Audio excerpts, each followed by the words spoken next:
Today I'll be showing you how to make authentic Calabar style Edikaikong soup. You really do not want to miss this. You're going to enjoy every bit of this, I promise you. Welcome to the social side of YouTube. My name is Teresa Metuka and you're highly welcome to my channel today.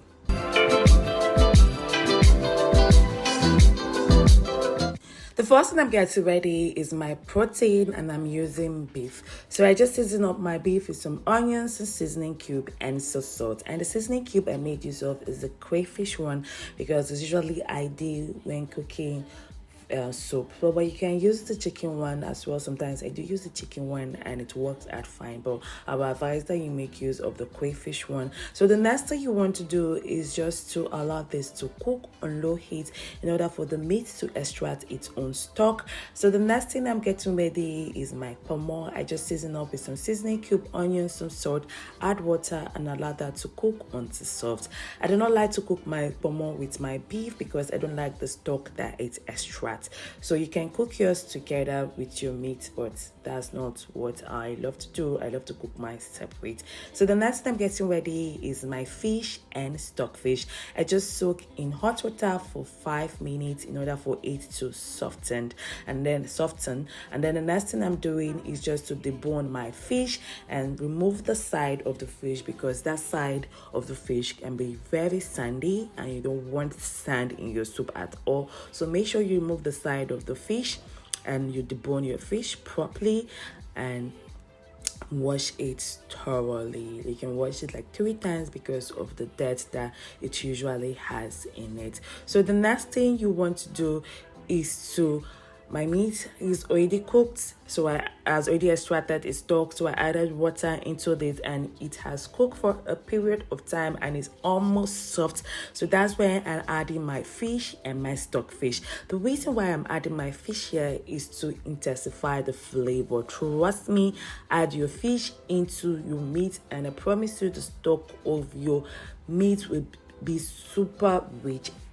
One thing that can make a vegetable soup standard is the flavor that you infuse in it. So this fish adding here is going to just help you infuse that flavor. So cook this until it is soft. And then I'll be explaining some things later, especially in the stock. So the next thing I'm getting ready is my vegetables, and I have here my water leaf. So cut off the stem and remove those little like a flower thing in the water leaf and wash your water leaf thoroughly. I will advise that you make use of a large bowl and wash your water leaf so that you can check the under of the bowl if it's sandy. It is super important because sometimes some of this water leaf can be very sandy. You have to wash it like multiple of times, like 6 times. So make sure that you put your leaf in a large bowl so that you can check the under.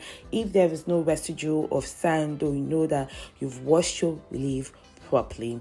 The next thing I'm also getting ready is my ugu. So I just remove the stem as well and I wash this thoroughly the same way I wash my water leaf. So wash it very thoroughly. So the next thing I'm getting ready is to cut it. So I'm cutting my water leaf. So after washing your water leaf, ensure that you place it in a sieve so that it can remove the excess water because water leaf has a lot of water in it. So that's why it is called water leaf. So make sure that you place your wash water leaf in the sieve after washing. The next thing I'm getting ready is to cut my ugu too. So cut your ugu finely.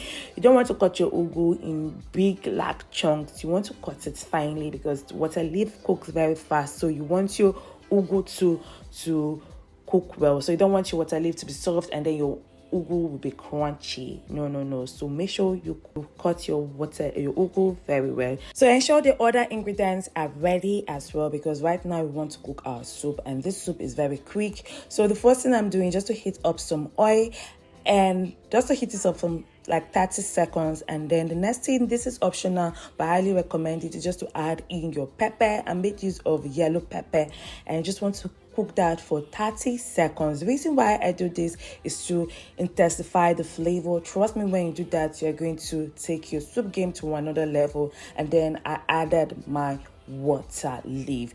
The reason why you want to add your water leaf here is to first remove that sliminess of your water leaf and to help remove the moisture and also to help intensify the flavor. Like I said, this is authentic Calabar style Edikaikong. My dad taught me how to make this soup. My dad stayed in Calabar for a couple of times, and he said he was taught how to make the soup by an elderly Calabar woman, and this is how she taught him how to make the soup, and that's how he also taught me how to make this soup.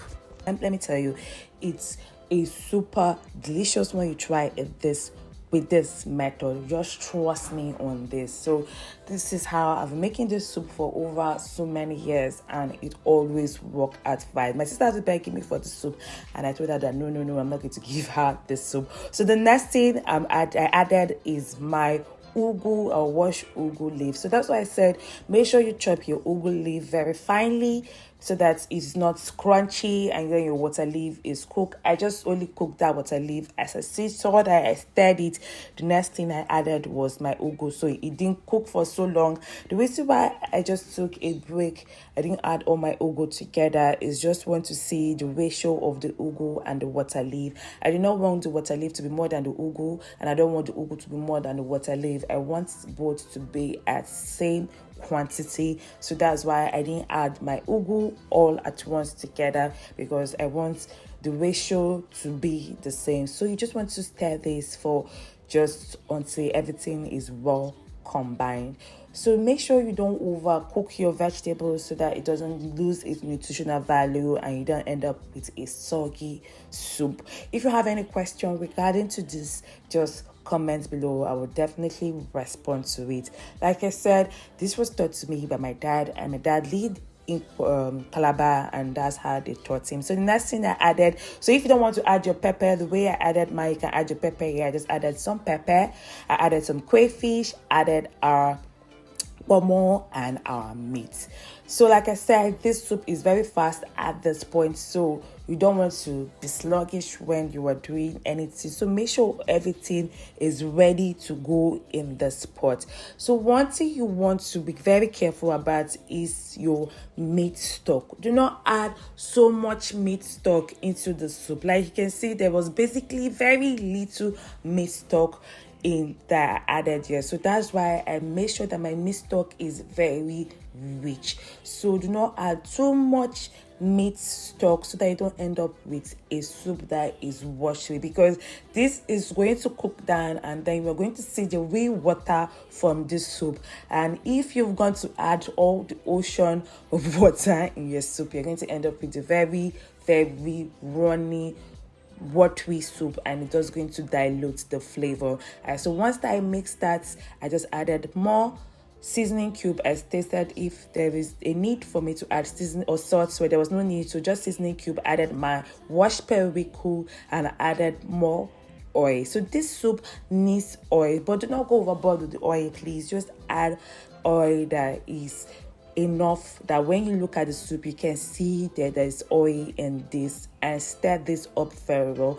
Please try as much as possible not to overcook your vegetables. So that's why I said this is a rush hour thing, so you want to prep for all your ingredients before you start making the soup proper, so that when you are adding everything, you are adding everything at a go. Mix up everything together, and then the next thing you are going to do is just to allow this to cook for 4 to 3 minutes, and then you are going to see the real water. As you can see, I did not add any water to this. You can see the real water. So if you've gone overboard with all the meat stock, everything, you are going to have a soup that will be so watery and you won't have flavor in your soup.